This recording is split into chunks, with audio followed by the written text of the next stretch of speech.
नमस्कार दोस्तों, देव आईटी के यूट्यूब चैनल पर आपका हार्दिक स्वागत है।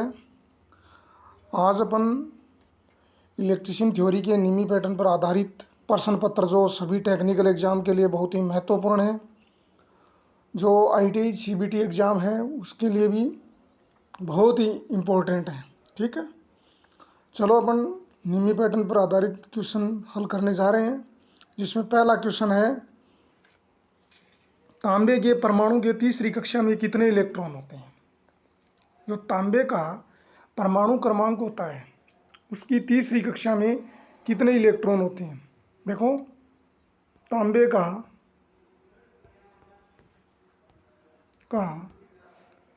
परमाणु क्रमांक कितना होता है, 29 होता है। कितना होता है, 29। तो इस प्रश्न क्या कर रहा है, ये प्रश्न कि इसमें पूछा गया अपने को कि 29 होता है, तो उसमें जो इलेक्ट्रॉन होते हैं उनका परमाणु की संरचना होती है, उसमें विभाजन कैसे किया करेंगे। तो ये तीसरी कक्षा की बात कर रहा है। तो इस तरह से अपन ये कक्षा निर्धारित करते हैं परमाणु की। ठीक है, इसमें कक्षा नंबर 1 हो गई, ये दूसरी हो गई, ये तीसरी होगी।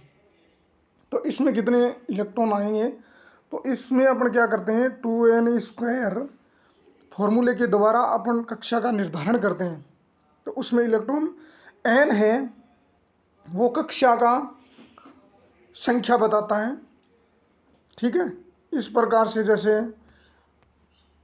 स्क्वायर कक्षा नंबर 1 है, कक्षा दूसरी इस प्रकार से, फिर इस प्रकार से निकालेंगे अपन, कक्षा 3 है वो इस प्रकार से। तो 3 कक्षा की बात कर रहा है ये। तो तीसरी कक्षा में कितने आएंगे, 3 तिया 9, 9 इंटू 2 कितना आया, 18।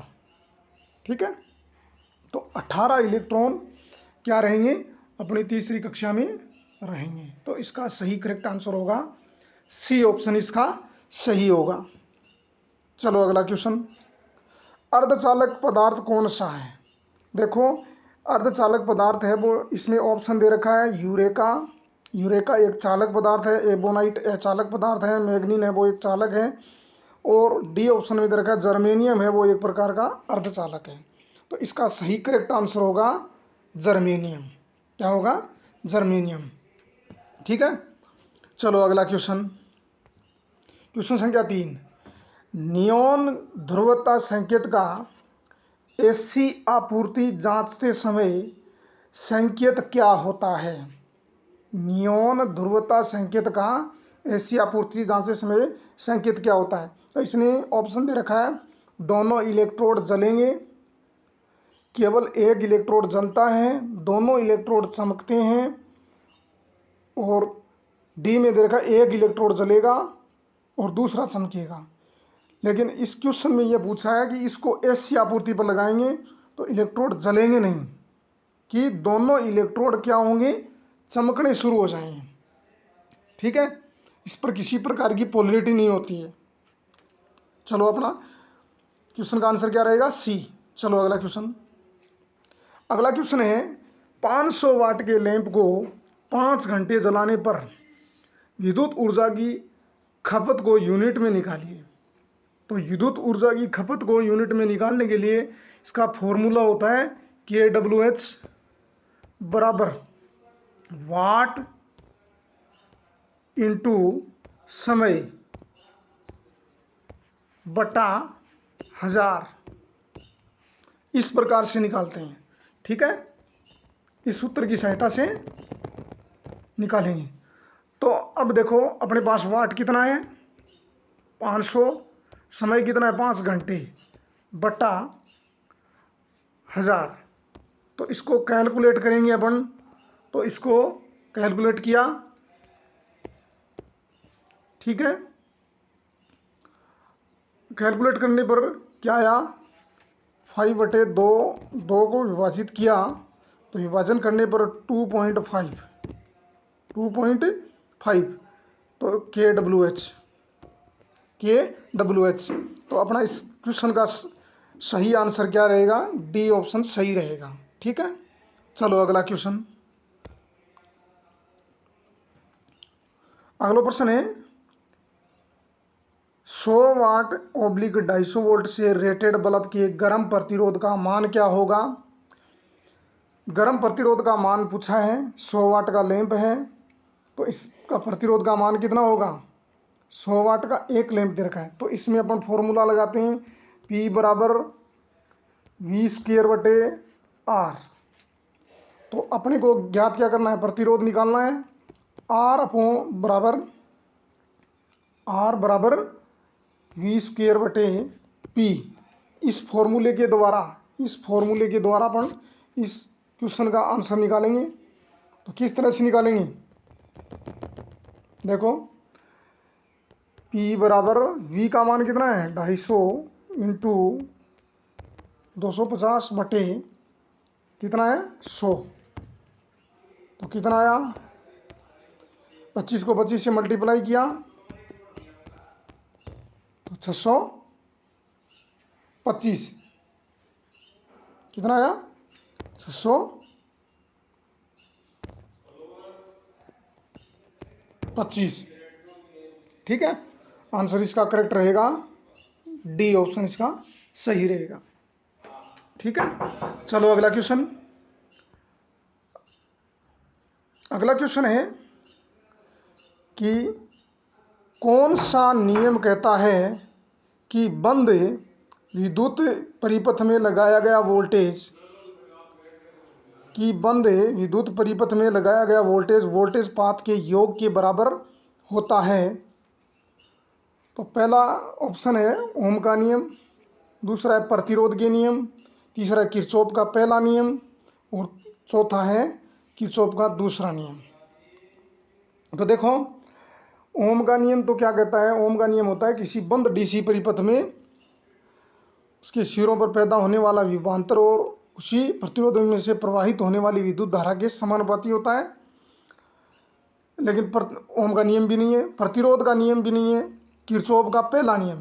लेकिन ये किरचॉफ का नियम है, ये अपने को देखना है कि ये पहला है कि दूसरा है। किरचॉफ का पहला नियम क्या है कि किसी संगम बिंदु की ओर आने वाली धाराएं संगम बिंदु से दूर जाने वाली धाराओं का बीजगणितीय योग 0 होता है।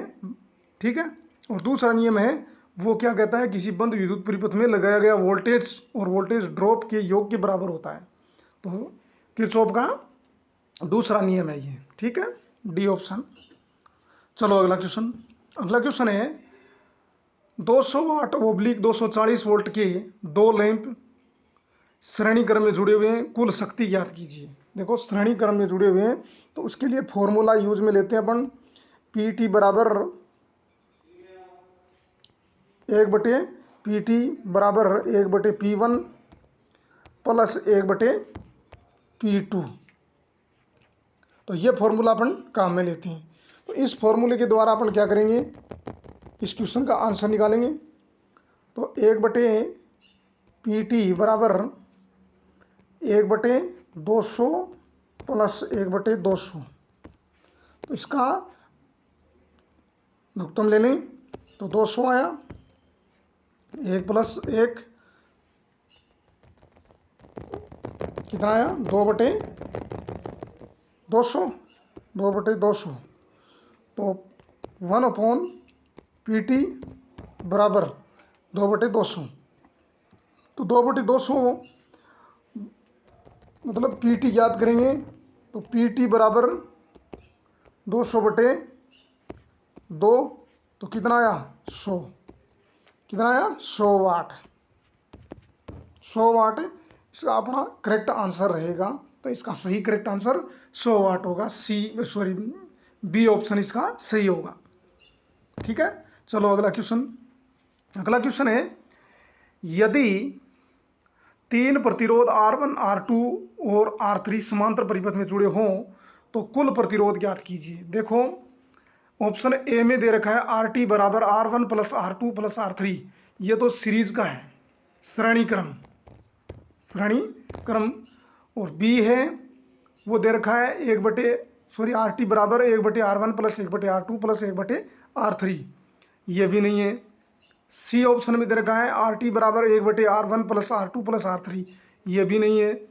अब अपना डी ऑप्शन देखो, RT बराबर 1/R1 plus 1/R2 plus 1/R3, तो अपना सही इसका करेक्ट आंसर रहेगा डी ऑप्शन, क्योंकि इसने कंफ्यूज करने के लिए ये RT था उसके ऊपर 1/RT होना चाहिए, लेकिन 1 को क्या कर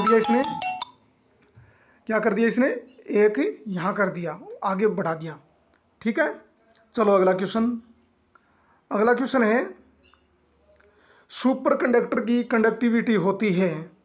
देखो सुपर कंडक्टर की कंडक्टिविटी 0 होती है, ठीक है, 0 होती है, तो इस क्वेश्चन का सही आंसर रहेगा 0। तांबा का मिश्रण है,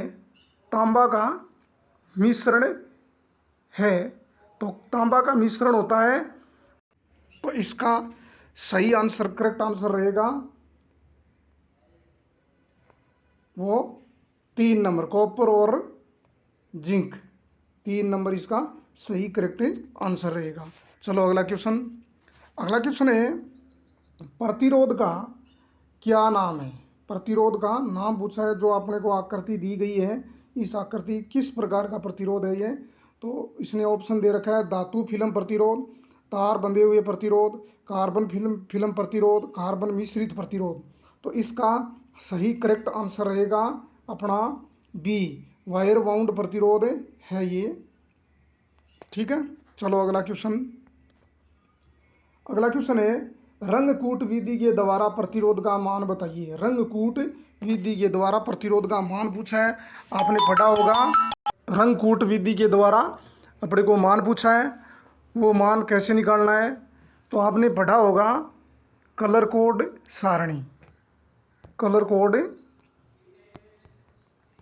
सारणी, तो उसके अंदर आपको मान याद होना चाहिए किस तरह से निकालना है। तो इसमें क्या करेंगे अपन, देखो आपने सूत्र याद किया होगा, BB Roy great Britain very good wife. ठीक है, इस सूत्र की सहायता से अपन निकाल लेंगे। तो अपन कैसे निकालेंगे, जैसे इसने पहला कलर दे रखा है पट्टी के ऊपर, पहली पट्टी है इसकी, इसने दे रखी है रेड दे रखी है, तो रेड का कलर कोड क्या होता है 2, कितना होता है, रेड का कलर कोड 2 होता है। फिर इसके बाद दे रखा है इसने ब्लू का कलर कोड कितना होता है 6, दूसरी पट्टी में आपको जाना है। दूसरी पट्टी के बाद में, इसके बाद अपने को क्या करना है, तीसरी पट्टी का क्या दे रखा है ऑरेंज का कलर कोड क्या होता है 10 की पावर 3 होता है, तो इसको मल्टीप्लाई करना है 10 की पावर 3। फिर दे रखा है इसने सिल्वर का कलर, जो टॉलरेंस होती है उस टॉलरेंस को निर्धारित करना है, तो टॉलरेंस कितनी होती है, टॉलरेंस होती है सिल्वर की ±10%, ±10% इसकी टॉलरेंस होती है। तो अपने को क्या करना है, इसका सही आंसर क्या रहेगा, अब आपको पता चल गया होगा, तो इसका सही आंसर होगा 26 ओम ±10%।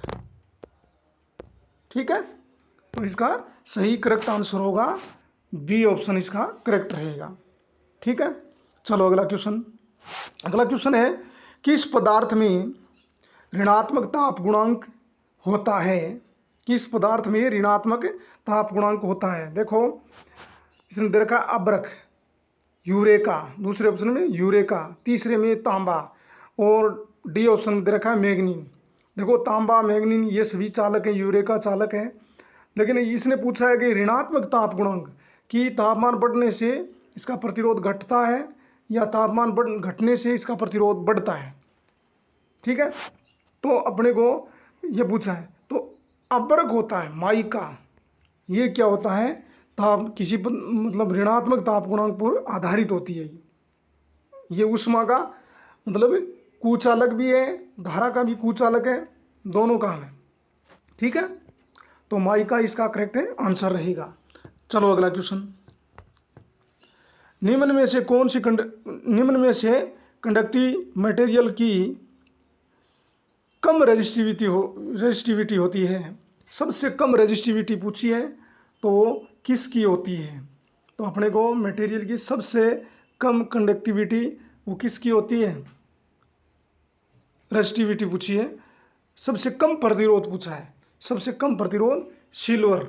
इसका सही करेक्ट आंसर रहेगा 1 नंबर जो अपना दे रखा है, प्रश्न का उत्तर का आंसर होगा सिल्वर। ठीक है, तो आज बस इतना ही दोस्तों, कल की सीरीज आगे लेके आएंगे। धन्यवाद।